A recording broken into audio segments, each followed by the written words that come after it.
James 3 verse 13. Who is wise and understanding among you? Let them show it by their good life, by deeds done in the humility that comes from wisdom.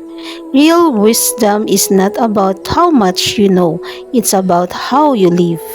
It is seen in how you treat people when no one is watching, how you choose peace instead of pride, how you respond with kindness even when you are hurt, how you stay humble even when you are succeed.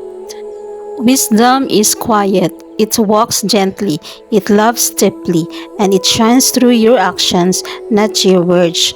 When you live with humility, your life becomes the message. Let us pray. Lord, teach me true wisdom, not the kind that seeks attention, but the kind that builds others up. Help me live a good life, filled with humble choices, gentle words, and loving actions. May everything I do today reflect your heart. Amen.